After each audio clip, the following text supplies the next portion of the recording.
শেখ হাসিনার নেতৃত্বে নতুন মন্ত্রিসভার শপথ বিকেলে প্রস্তুত বঙ্গভবন। তারুণ্য নির্ভর মন্ত্রিসভা এগিয়ে নেবে দেশকে, প্রত্যাশা বিশিষ্টজনদের। শেষ কর্মদিবসে সচিবালয়ে পুরনো মন্ত্রিসভার সদস্যদের বিদায়ী সাক্ষাৎ।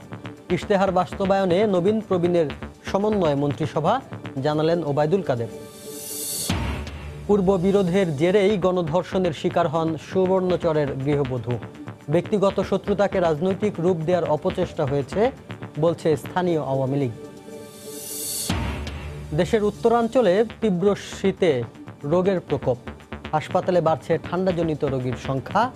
শিশু ও বয়স্কদের সাবধানে রাখার পরামর্শ। এবং অগ্নিকাণ্ডের 14 বছরেও স্বাভাবিক হয়নি সুনামগঞ্জের ট্যাংরাটিলা গ্যাস ফিল্ড। উদ্গীরণে কমে যাচ্ছে মাটির উর্বরতা, পরিবেশের ওপর বিরূপ প্রভাব।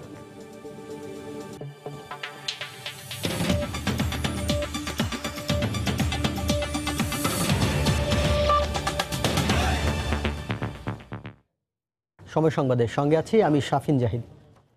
প্রধানমন্ত্রী শেখ হাসিনার নেতৃত্বে নতুন মন্ত্রিসভার শপথ নেবেন বিকেলে 3:30টায় বঙ্গভবনের দরবার হলে রাষ্ট্রপতি আব্দুল হামিদ মন্ত্রিসভার সদস্যদের শপথ পড়াবেন।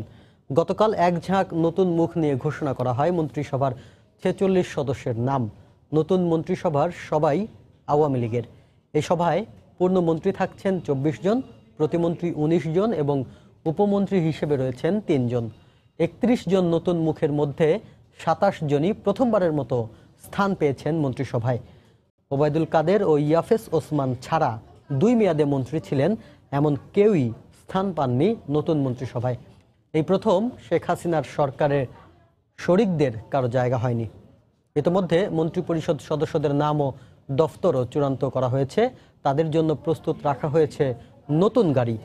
একাদশ জাতীয় সংসদ নির্বাচনের পর গত 3রা জানুয়ারি নবনির্বাচিত সংসদ সদস্যরা শপথ নেয়ার পর রাষ্ট্রপতি আওয়ামী লীগ সভাপতি শেখ হাসিনাকে মন্ত্রিসভা গঠনের আহ্বান জানান।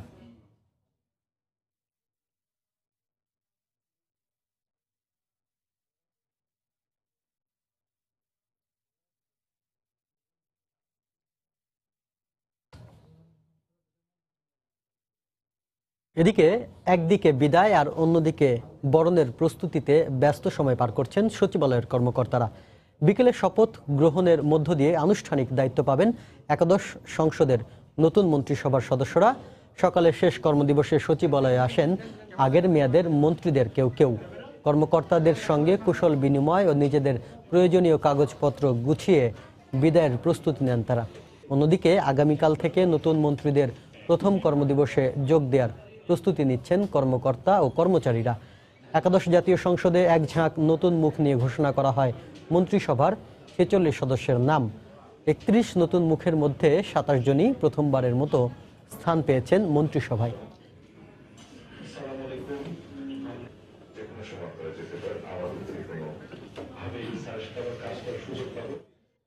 এই মুহূর্তে সচিবালয়ে আছেন সহকর্মী প্রসূন আশিস। এ বিষয়ে আরো জানতে সরাসরি চলে যাচ্ছি তার কাছে। প্রসূন। শাফিন, আপনি জানেন যে গতকাল মন্ত্রিপরিষদ সচিব মোহাম্মদ শফিউল আলম উনি আনুষ্ঠানিকভাবেই নতুন মন্ত্রিসভার নতুন সদস্যদের নাম ঘোষণা করেছেন এবং একই সঙ্গে উনি কোন মন্ত্রীর কোন দপ্তর থাকবে, অর্থাৎ মন্ত্রিসভার নতুন মন্ত্রিসভার সদস্যদের কোন দপ্তর থাকবে সেটিও কিন্তু জানিয়ে দিয়েছেন। এই নতুন মন্ত্রিসভায় মূলত 46 সদস্যের এই মন্ত্রিসভা এবং এখানে 24 জন মন্ত্রী, 19 জন প্রতিমন্ত্রী এবং 3 জন উপমন্ত্রী দায়িত্ব পেয়েছেন। তো এই মন্ত্রিসভার গতকাল যেহেতু দপ্তর বন্টন হয়ে গিয়েছে এবং আজ বিকেল 3:30টায় এই নতুন মন্ত্রিসভার সদস্যরা শপথ নেবেন। বঙ্গভবনে রাষ্ট্রপতি মোহাম্মদ আব্দুল হামিদ তাদেরকে শপথ পাঠ করাবেন, যে কারণে আজকেই মূলত এই চলমান যে মন্ত্রিসভাটি আছে, অর্থাৎ বর্তমান যে মন্ত্রিসভাটি আছে, সেই মন্ত্রিসভার যারা মূলত যে সমস্ত সদস্যরা এই নতুন মন্ত্রিসভায় স্থান পাননি তাদের জন্য আজকেই শেষ কর্মদিবস মূলত সচিবালয়ে। তো তো সে কারণে এই সচিবালয়ে মূলত অনেক দপ্তরেই কর্মচারী কর্মকর্তার মধ্যে একটি আবেগঘন পরিবেশ তৈরি হয়ে আছে। আমরা বিভিন্ন দপ্তরে ঘুরে দেখেছি। তো সে মূলত আমরা এখন আছি সড়ক পরিবহন ও সেতু মন্ত্রণালয়ে। এখানে দলের যিনি সাধারণ সম্পাদক এবং সড়ক পরিবহন ও সেতু মন্ত্রণালয়ের মন্ত্রী ওবায়দুল কাদের কিছুক্ষণ আগে আমাদেরকে ব্রিফ করেছেন। মূলত এই নতুন সরকারের কি লক্ষ্য আছে, উদ্দেশ্য আছে এবং গত এই 5 বছরটি কেমন চললো এবং কেনই বা এই মন্ত্রিসভাটি নতুনদের দিয়ে এভাবে গঠিত হলো বা ছোট আকার করা হলো, এই সমস্ত ব্যাখ্যাই মূলত উনি করেছেন। যে জিনিসটি বলেছেন ওবায়দুল কাদের, যে নির্বাচনী যে ইশতেহার আওয়ামী লীগের রয়েছে, সেই ইশতেহারের প্রতিশ্রুতিগুলো বাস্তবায়ন এবং সময়ের যে চাহিদা, অর্থাৎ এখন দেশের মানুষ চায় একটি পরিবর্তন, নতুন মুখ দেখতে চায়, সেইটাকে বিবেচনায় রেখেই মূলত এই ধরনের একটি নতুন মন্ত্রিসভা করা হয়েছে।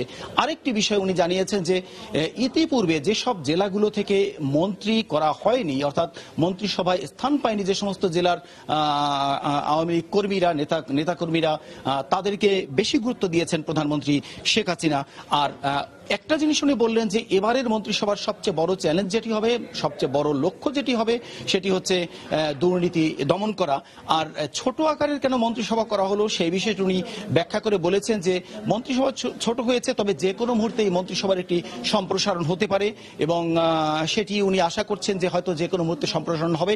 আরেকটি বিষয়, যারা এই মন্ত্রণালয় পরিচালনার ক্ষেত্রে দক্ষতা দেখাতে পারবেন না, ঠিক তারা যে কোনো মুহূর্তে বাদও পড়বেন, এমনটি কিন্তু লক্ষ্য রয়েছে এই নতুন মন্ত্রিসভা গঠনের ক্ষেত্রে প্রধানমন্ত্রী শেখ হাসিনার। তো এই কথাগুলোই মূলত বলতে চেয়েছেন এবং ওনারা চান এখন নতুনভাবে নতুন প্রজন্মের সাথে অন্ততপক্ষে দেশের উন্নয়নে ভালো কিছু কাজ করে যাবেন আগামী 5 বছরে, সেই কথাগুলি উনি বলছিলেন। আমি যদি একটু আজকে সচিবালয়ের পরিস্থিতিটা একটু জানাই, যে মূলত আমরা কিছুক্ষণ আগেই জেনেছি শিক্ষামন্ত্রী মহোদয় এখন বিদায়ী অনুষ্ঠান করছেন।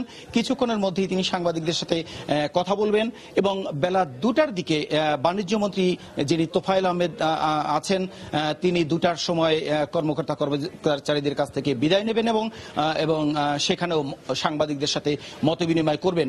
এছাড়া গৃহায়ন ও গণপূর্ত মন্ত্রী তিনিও কিছুক্ষণের মধ্যে সাংবাদিকদের সাথে মতবিনিময় করবেন এবং বিদায় নেবেন কর্মকর্তা কর্মচারীদের কাছ থেকে। এভাবে যারা নতুন মন্ত্রিসভায় স্থান পাননি, তারা আজকে অধিকাংশ মন্ত্রীরা, প্রতিমন্ত্রীরা আজকে সচিবালয়ে আসবেন এবং তারা কর্মকর্তা কর্মচারীদের কাছ থেকে বিদায় নেবেন এবং সাংবাদিকদের সাথে তাদের বিভিন্ন কথাগুলো শেয়ার করবেন, বিভিন্ন মত বিনিময় করবেন।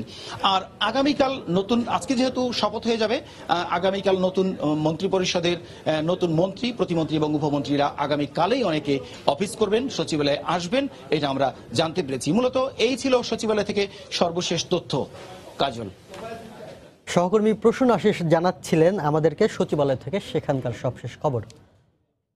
ইশতেহারের প্রতিশ্রুতি বাস্তবায়নের উপযোগী করে মন্ত্রিসভা গঠন করা হয়েছে বলে জানিয়েছেন আওয়ামী লীগের সাধারণ সম্পাদক ও সড়ক পরিবহন মন্ত্রী ওবায়দুল কাদের। সকালে সচিবালয়ে সাংবাদিকদের তিনি কথা বলেন। এ সময় তিনি আরও জানান, প্রয়োজনে মন্ত্রিসভা সম্প্রসারণ ও পরিবর্তনও হতে পারে। ইশতেহারের প্রতিশ্রুতি বাস্তবায়নের উপযোগী করে মন্ত্রিসভাটাও তিনি নতুন করে গঠন করেছেন। ট্রেডিশন অ্যান্ড টেকনোলজির সমন্বয়ে একটা ফাইন ব্যালেন্স করে লক্ষ্য বাস্তবায়নটা সহজতর করা। এখানে ভবিষ্যতে আরো সম্প্রসারণও হতে পারে, এটা সময়ে সময়ে চাহিদা অনুযায়ী পরিবর্তনও হতে পারে। এটি নিয়ে আমাদের দলে কোনো ভাঙ্গন নেই, আমাদের দলের মধ্যে কোনো অসন্তোষ বা ফাটল ধরার কোনো কারণ নেই।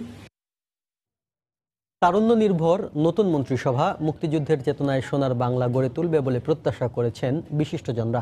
পাশাপাশি ইশতেহারে ঘোষিত প্রতিশ্রুতি অনুযায়ী প্রশাসনের স্বচ্ছতা আর জবাবদিহিতা নিশ্চিত হবে বলেও মনে করছেন তারা।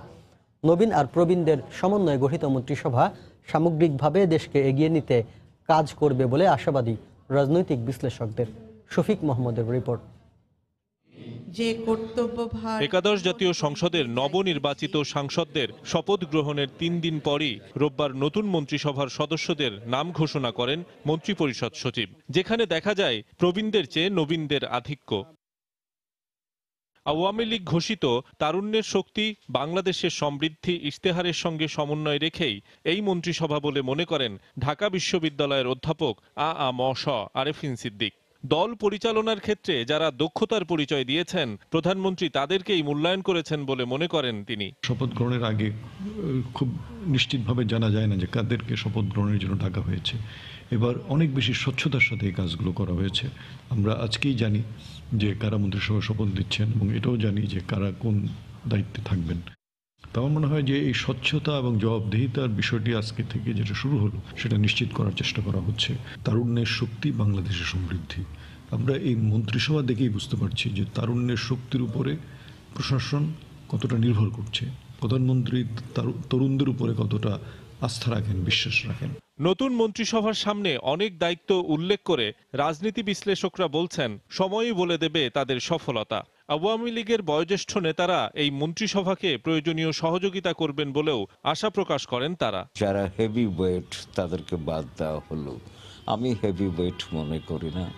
প্রবীণ যারা তারা তো অনেকদিন মন্ত্রিত্ব করেছেন, তাদের অভিজ্ঞতাদের নবীনদেরকে তারা অবশ্যই সাহায্য করবেন। তারা সারা জীবন মন্ত্রী থাকতে হবে এমন তো কথা নয়। বাংলাদেশের মুক্তিযুদ্ধ প্রয়াস, মুক্তিযুদ্ধ সবকিছুতেই তরুণদের অগ্রাধিকার ভিত্তিক অবদান আছে বলে আমি বিশ্বাস করি। আপাতত মহাজোটের অংশীদাররা মন্ত্রিসভায় ঠাঁই না পেলেও পরবর্তীতে মন্ত্রিসভার কলেবর বাড়ার সুযোগ আছে বলেও মত দেন এই রাজনীতি বিশ্লেষক। শফিক মোহাম্মদ, সময় সংবাদ, ঢাকা। এবারের মন্ত্রিসভার সবচেয়ে বড় চমক অর্থনীতি ও ব্যবসা বাণিজ্য সম্পর্কিত 5 মন্ত্রণালয়ে। দলের একাধিক প্রভাবশালী নেতার পরিবর্তে শিল্প ও বাণিজ্য মন্ত্রণালয়ে এসেছে সম্পূর্ণ নতুন মুখ। আর সর্বাধিক আলোচনায় থাকা অর্থ মন্ত্রণালয়ের দায়িত্ব পেয়েছেন আ.হ.ম. মুস্তফা কামাল। একাদশ সংসদ নির্বাচনে অভাবনীয় জয়ের পর নবগঠিত মন্ত্রিসভায় ঢেলে সাজানো হয়েছে সরকারের গুরুত্বপূর্ণ 5 মন্ত্রণালয়, অর্থ, শিল্প, বাণিজ্য, পরিকল্পনা এবং শ্রম ও কর্মসংস্থান মন্ত্রণালয়। 5 মন্ত্রণালয়ের মধ্যে বাণিজ্য মন্ত্রণালয়ে আওয়ামী লীগের হেভিওয়েট নেতা তোফায়েল আহমেদের পরিবর্তে এবার দায়িত্ব পেয়েছেন দলটির অর্থ ও পরিকল্পনা বিষয়ক সম্পাদক এবং বিজিএমইএর সাবেক সভাপতি টিপু মুন্সি। রংপুর 4 আসন নির্বাচিত এই সংসদ সদস্য এর আগে স্বরাষ্ট্র মন্ত্রণালয় সম্পর্কিত স্থায়ী কমিটির সভাপতির দায়িত্বে ছিলেন। প্রথম থেকেই সবচেয়ে বেশি আলোচনায় থাকা অর্থ মন্ত্রণালয়ের দায়িত্ব দেওয়া হয়েছে সরকারের বিগত আমলে পরিকল্পনা মন্ত্রণালয়ের দায়িত্বে থাকা আ.হ.ম. মুস্তফা কামালকে। মহাজোটের 10 বছরে অর্থনীতি যে উন্নয়ন হয়েছে তার মধ্যে অন্যতম জিডিপির রেকর্ড 7.86% প্রবৃদ্ধি অর্জন, যেখানে সক্রিয় অংশগ্রহণ ছিল সাবেক এই ক্রীড়ার সংগঠক ও কুমিল্লা 9 ও 10 আসন থেকে 4 বারের নির্বাচিত সংসদ সদস্যের। সরকারের আরেক প্রভাবশালী মন্ত্রী আমির হোসেন আমুর জায়গায় শিল্পমন্ত্রী হিসেবে নতুন মুখ নুরুল মজিদ মাহমুদ হুমায়ুনের উপর আস্থা রেখেছেন প্রধানমন্ত্রী। নরসিংদী 4 আসন থেকে নির্বাচিত এই সংসদ সদস্য এর আগে বাণিজ্য মন্ত্রণালয় সম্পর্কিত সংসদীয় স্থায়ী কমিটির সভাপতির দায়িত্ব পালন করেছেন। এছাড়া শিল্প প্রতিমন্ত্রীর দায়িত্ব পেয়ে প্রথমবারের মতো মন্ত্রিপরিষদের সদস্য হলেন আওয়ামী লীগের প্রবীণ রাজনীতিবিদ ঢাকা 15 আসনের কামাল আহমেদ মজুমদার। এদিকে গত 5 বছর অর্থ ও পরিকল্পনা মন্ত্রণালয়ের প্রতিমন্ত্রী থাকা এম.এ. মান্নানকে পূর্ণমন্ত্রীর দায়িত্ব দিয়ে পরিকল্পনা মন্ত্রণালয়ে আর শ্রম ও কর্মসংস্থান মন্ত্রণালয়ে আগের দায়িত্বে বহাল রয়েছেন শ্রমিক নেত্রী মুন্নুজান সুফিয়ান। কাজল আব্দুল্লাহ, সময় সংবাদ, ঢাকা। সময় সংবাদে আরও থাকছে, ঋণ আদায়ের সফলতায় অধিকাংশ ব্যাংকের পরিচালন মুনাফা বেড়েছে, প্রকৃত হিসাব ভিন্ন বলছেন অর্থনীতিবিদরা।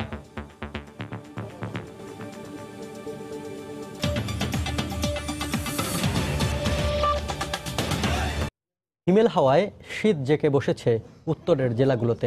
তীব্র শীতে ঠান্ডাজনিত নানা রোগে আক্রান্ত হচ্ছেন অনেকেই। হঠাৎ ঠান্ডাজনিত রোগে আক্রান্তের সংখ্যা বেড়ে যাওয়ায় সেবা দিতে হিমশিম খাচ্ছে হাসপাতাল কর্তৃপক্ষ।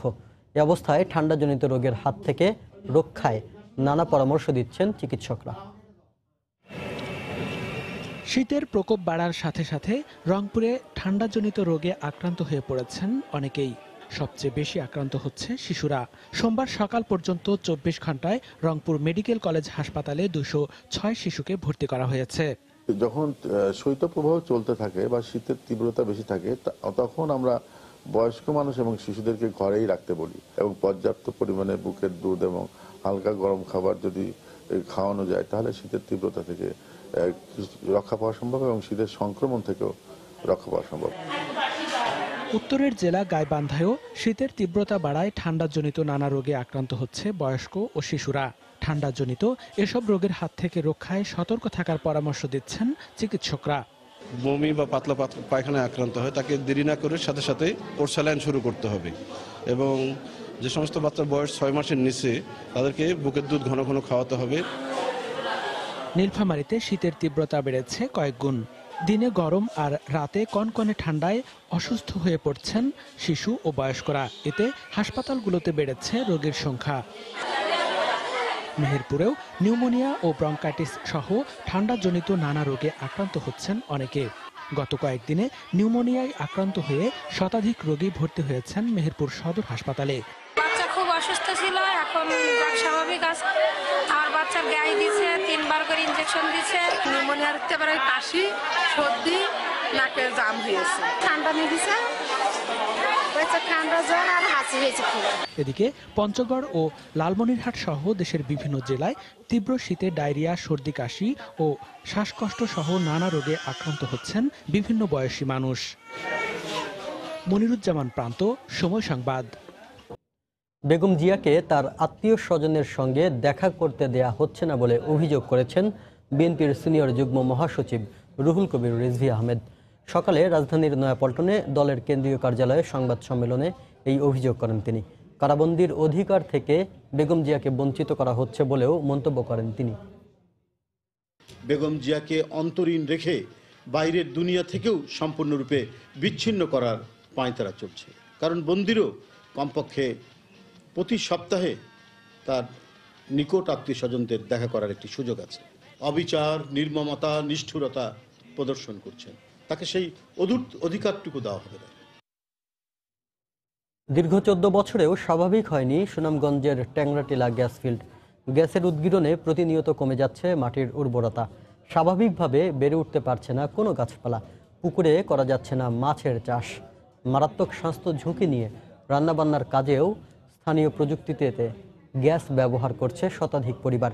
সুনামগঞ্জ থেকে হিমাদ্রি শেখর ভদ্রের পাঠানো তথ্য ও ছবি নিয়ে রিপোর্ট। অগ্নিকাণ্ডের 14 বছর পেরিয়ে গেছে, কিন্তু তারপরও বন্ধ হয়নি সুনামগঞ্জের ট্যাংরাটিলা গ্যাস ফিল্ড ও আশপাশের বিভিন্ন এলাকায় গ্যাস উদ্গীরণ। গ্যাসের চাপে পুকুর ও জলাশয় সৃষ্টি হচ্ছে অবিরাম বুদবুদ। বিরূপ প্রভাব পড়েছে গাছ, মাছ ও পরিবেশ প্রতিবেশের উপর। নলকূপের পানিতে বেড়ে গেছে আর্সেনিকের মাত্রা। অনিয়ন্ত্রিত গ্যাস উদ্গীরণ ও ব্যবহারের ফলে শ্বাসকষ্ট ও চর্মরোগ সহ প্রতিনিয়ত বাড়ছে স্বাস্থ্য ঝুঁকি। আক্রান্ত হচ্ছে শিশু সহ সব বয়সী মানুষ। গ্যাসটা ছুটে গেলে এখানে একটা বন্ধ করা অফ, এই সুযোগটা আছে একটু কম। কোন সময় যে কার গায়ে আগুন লেগে যায় তা তো ঠিক নেই। কোমলমতি শিশুরা স্বাস্থ্যহানিতে ভুগছে, তাদের অল্পতেই শ্বাসকষ্ট হচ্ছে। নারীদের অকাল গর্ভপাত, শিশুদের বিভিন্ন রকম শ্বাসকষ্টজনিত রোগ, চর্মরোগ, চোখের ছানি পড়া সহ চোখের বিভিন্ন রোগ এবং বিভিন্ন ধরনের ক্যান্সার আক্রান্ত হতে পারে। এ অবস্থায় স্থানীয়ভাবে গ্যাসের ব্যবহার বন্ধের দাবি জানিয়েছেন বিভিন্ন সামাজিক সংগঠনের নেতারা। বিষয়টি আমলে নিয়ে সজাগ রয়েছেন বলে দাবি জেলা প্রশাসনের। সরকার যাতে এই ব্যাপারটা খুব তীক্ষ্ণভাবে দেখেন, যে যাতে মানুষ কোনো দুর্ঘটনা থেকে আবার রক্ষা পায়। ট্যাংরাটিলা গ্যাসকূপের স্থলে যাতে কোনো প্রকার অগ্নিকাণ্ড বা দুর্ঘটনা না ঘটে, সেই জন্য স্থানীয়ভাবে সেখানে তদারকি ব্যবস্থা চলমান রয়েছে।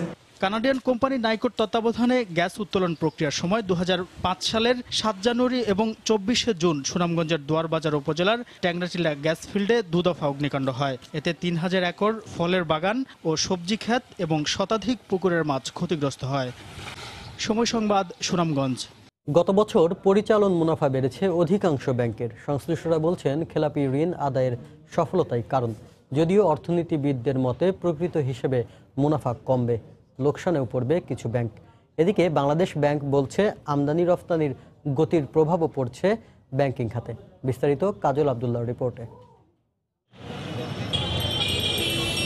একদিকে নতুন ঘরানার একটি ব্যাংকের দেউলিয়াত্ব, অন্যদিকে অর্থ সংকট, আমানত গ্রহণ ও ঋণ দেওয়ার ক্ষেত্রে এক অঙ্কে সুদহার নির্ধারণ ও বাস্তবায়ন নিয়ে টালবাহানা। সমালোচনায় ছিল সিআরআর কমানোর বিষয়েও। এসব নিয়ে 2018 সালে নানামুখী আলোচনা সমালোচনা থাকলেও গত বছর সরকারি বেসরকারি বেশিরভাগ ব্যাংকেরই পরিচালন মুনাফা বেড়েছে। কারণ হিসেবে ব্যাংক সংশ্লিষ্টরা বলছেন বিনিয়োগ বৃদ্ধি, খেলাপি আদায় ও ব্যাংকিং সংস্কৃতির পরিবর্তন। আমরা অনেক বেশি বিনিয়োগ করতে পেরেছি, আমাদের ফান্ড কোনো আইডিয়াল পড়েছিল না।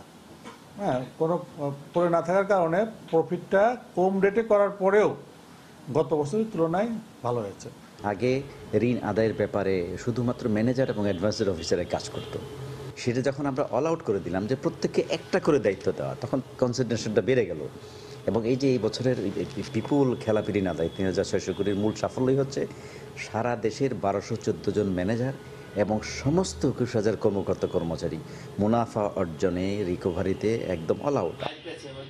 ব্যাংকিং খাতের এই চমক আমদানি রপ্তানির পরিমাণ বেড়ে যাওয়ার ইতিবাচক প্রভাব বলেও মনে করে বাংলাদেশ ব্যাংক। $34 বিলিয়ন হয়েছে, এক্সপোর্ট হয়েছে এবং $47 বিলিয়ন ইম্পোর্ট হয়েছে। এতে কিন্তু তাদের কমিশন আর্ন করছে, তারা এখান থেকে ধরো ডলার পারচেজ এবং সেলসের ক্ষেত্রে তারা একটা পাইছে, বেনিফিট পাইছে। অর্থনীতিবিদরা বলছেন প্রভিশন ঘাটতি পূরণ ও কর পরিশোধের পর অনেকাংশে কমে আসবে লভ্যাংশের পরিমাণ। এর থেকে প্রভিশন বাদ যাবে, আরো অনেক কিছু ট্যাক্স বাদ যাবে, অ্যাকচুয়াল প্রফিট অনেক কমে যাবে এবং আরো কিছু ব্যাংক প্রফিটের বদলে পরিচালন প্রফিট যাদের আছে ওরা লসে চলে যাবে।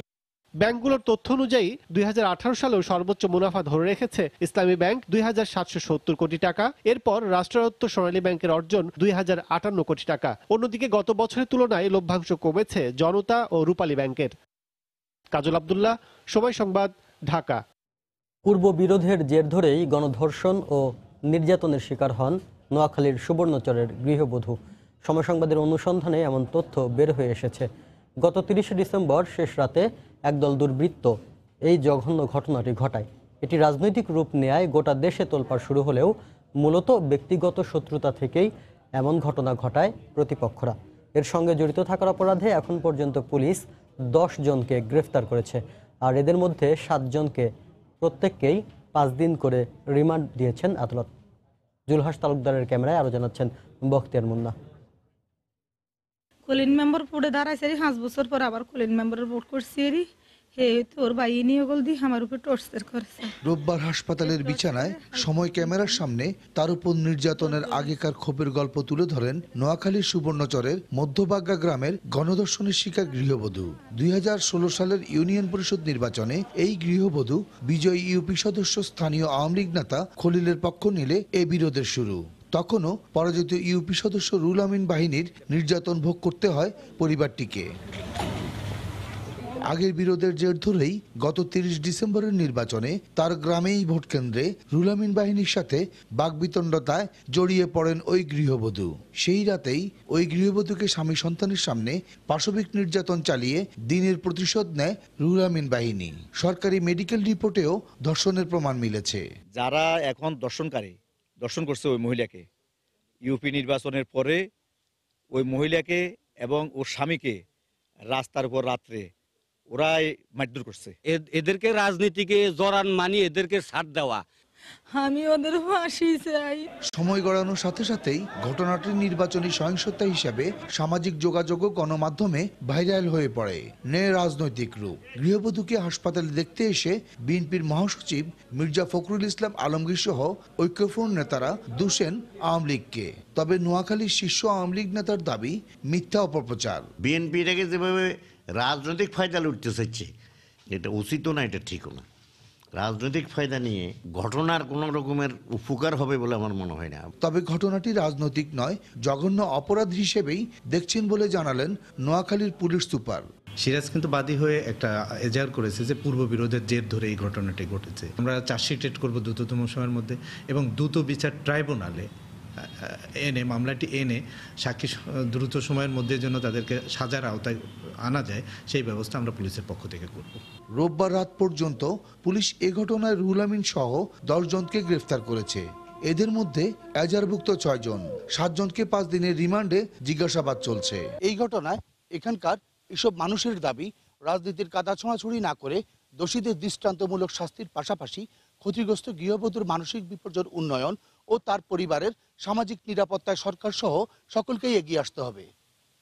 সুবর্ণচরের মধ্যম চরবাগ্গা গ্রাম থেকে বখতিয়ার মুন্না, সময় সংবাদ, নোয়াখালী। বহুল আলোচিত কুড়িগ্রামের ফেলানী হত্যার ৮ বছর পরও আদালতে মামলাটি নিষ্পত্তি না হওয়ায় হতাশ স্বজনরা। সবশেষ গেল বছর ভারতের সুপ্রিম কোর্টে এই হত্যা মামলার শুনানি হয়। 2011 সালের 7 জানুয়ারি ভারত থেকে দেশে ফেরার পথে ভারতীয় সীমান্তরক্ষী বাহিনী বিএসএফ সদস্যের গুলিতে নিহত হয় 15 বছরের কিশোরী ফেলানী খাতুন। এই ঘটনায় মামলা করা হলে 2013 সালের 13ই আগস্ট ভারতের কুচবিহারের জেনারেল সিকিউরিটি ফোর্স আদালতে শুরু হয় বিচার কাজ। একই বছরের 6 সেপ্টেম্বর অভিযুক্ত অমিয় ঘোষকে নির্দোষ ঘোষণা করে রায় দেন বিশেষ আদালত। রায় প্রত্যাখ্যান করে 13 সেপ্টেম্বর পুনর্বিবেচনার আবেদন করেন ফেলানীর বাবা। 2015 সালের 2রা জুলাই পুনর্বিচারের রায়ে অমিয় ঘোষকে আবারও নির্দোষ ঘোষণা করা হয়।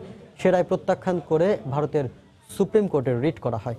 এবার শীতকালে প্রকৃতির রূপ নিয়ে একটি রিপোর্ট।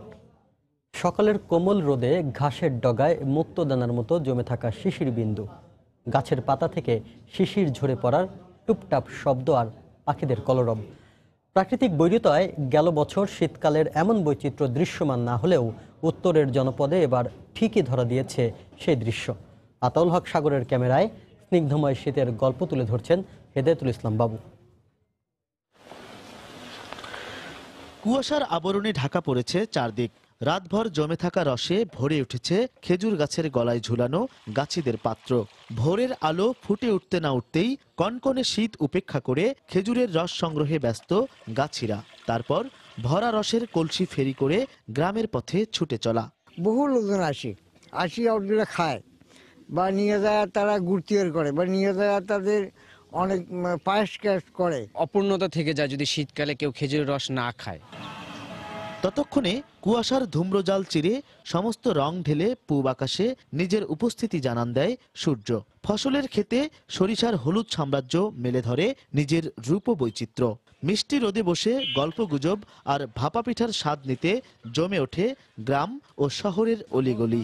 শীতের সকালে গ্রামগঞ্জে এখন আর ঢেকির আওয়াজ শুনতে পাওয়া যায় না। সেই সাথে হারিয়ে যেতে বসেছে মা খালাদের হাতের তৈরি বাহারি পিঠার স্বাদ। তবে শীতের ঐতিহ্য ধরে রেখেছে রাস্তার মোড়ে মোড়ে ভাপা পিঠার সাথে এমন জম্পেশ আড্ডা। ঢেকে থেকে যে আটা তৈরি করে পিঠা খাওয়া হতো গ্রামের বাড়ি বাড়ি, সেই ইয়েটা আস্তে আস্তে হারিয়ে যাচ্ছে মেশিনের কারণে। এখন 1 কেজি গুড়ের দাম হলো 100 টাকা। 100 টাকার গুড় কিনে কে আর কয়জনে খেতে পারে? অনেকের জন্য উপভোগ্য হলেও খেটে খাওয়া মানুষের কাছে নীরব যন্ত্রণা হয়ে ধরা দেয় শীতকাল। তাই কনকনে শীতের হাত থেকে বাঁচতে সাঁঝ সন্ধ্যায় বাড়ি ফিরতে ব্যস্ত হয়ে পড়ে নিম্ন আয়ের মানুষ। হেদায়েতুল ইসলাম বাবু, সময় সংবাদ, গাইবান্ধা। এ পর্যায়ে শীর্ষ সংবাদ জানিয়ে দিচ্ছি আরেকবার। শেখ হাসিনার নেতৃত্বে নতুন মন্ত্রিসভার শপথ বিকেলে। প্রস্তুত বঙ্গভবন।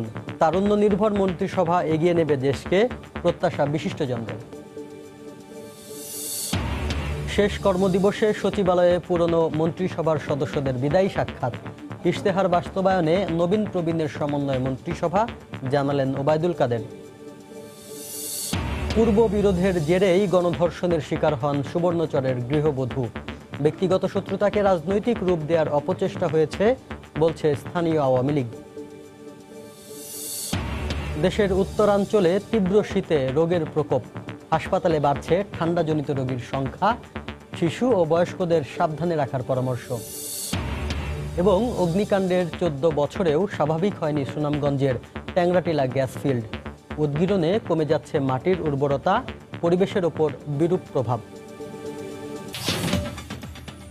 এই ছিল এখনকার মতো। যে কোনো খবর পেতে ভিজিট করুন সময়নিউজ.tv। আপনার মোবাইলে সময় সংবাদ দেখতে আর সব খবর পেতে ডাউনলোড করুন সময় অ্যাপ।